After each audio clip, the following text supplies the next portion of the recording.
এই উপমহাদেশে আমি যদি ভারত পাকিস্তান বলি, বাংলাদেশের ব্যান্ডের আশপাশে কোনো ব্যান্ডকে আমি চোখে দেখি না।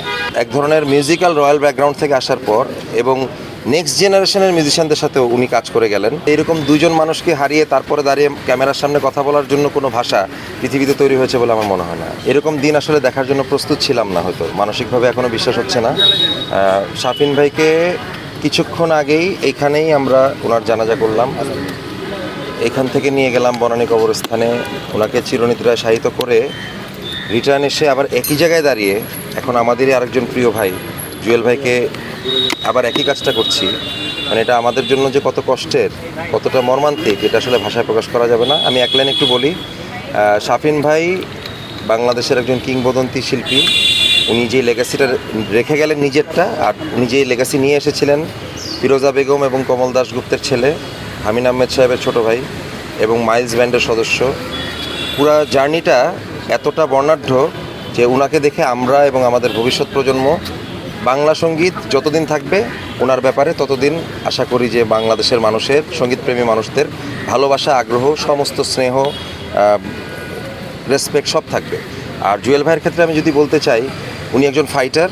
উনি বহুদিন ধরে ওনার যে শারীরিক অসুস্থতা সেটাকে যেভাবে ফাইট করছিলেন, উনি একজন যোদ্ধা এবং বিজয়ী যোদ্ধা। উনি পাশাপাশি উনি এত গুণী এবং এত বিনয়ী একজন মানুষ ছিলেন, বটগাছের মতো। মানে আমাদেরকে যখন যেখানে পেয়েছেন, ওনার স্নেহ পায়নি এরকম মানুষ মনে হয় ইন্ডাস্ট্রিতে খুব কম আছে।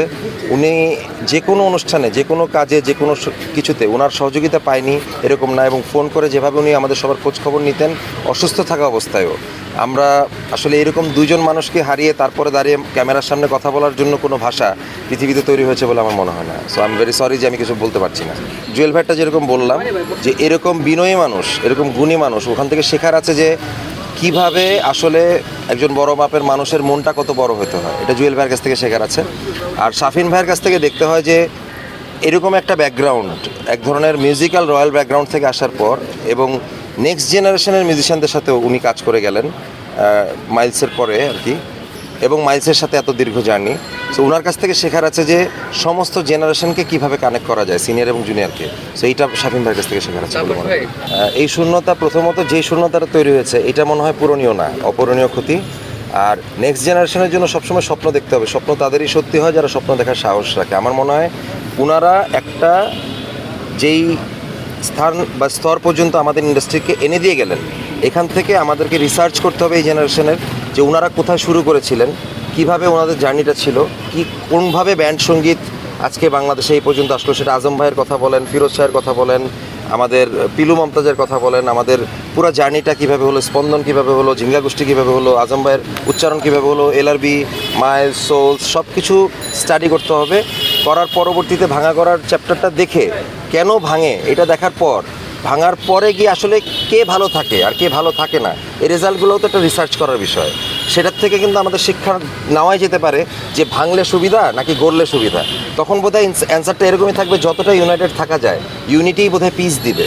সো এই জিনিসটা তখন আমাদের ইয়াং জেনারেশন বোধহয় আরও দেখতে পারবে, শিখতে পারবে, এবং তারা যদি একটু অ্যানালাইসিস করে 2+2=4 রেজাল্টটাই পাবে। যখন 4 রেজাল্টটা তারা বিশ্বাস করবে, একটু সময় দিবে, তখন ডেফিনেটলি বাংলাদেশের ব্যান্ড সঙ্গীতকে তারা এমন একটা উচ্চতায় নিয়ে যেতে পারবে যখন পৃথিবীর ব্যান্ড সঙ্গীত আর বাংলাদেশের ব্যান্ড সঙ্গীত একই জায়গায় থাকবে বলে আমি বিশ্বাস করি। পাশাপাশি এই উপমহাদেশে আমি যদি ভারত পাকিস্তান বলি, বাংলাদেশের ব্যান্ডের আশপাশে কোনো ব্যান্ডকে আমি চোখে দেখি না। কারণ বাংলাদেশের ব্যান্ড মিউজিক সবচেয়ে উপরের স্থানে ছিল এবং অলমোস্ট আছে।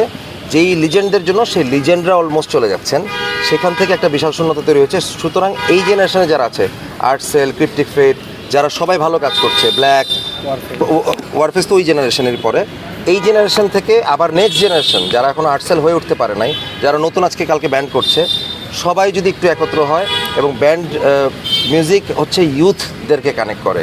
সো নেক্সট অ্যাডভান্স জিনিসটা ভাবার জন্য ব্যান্ড মিউজিকটা টিকে থাকাটা বাংলাদেশের জন্য অত্যন্ত গুরুত্বপূর্ণ বলে আমি মনে করি।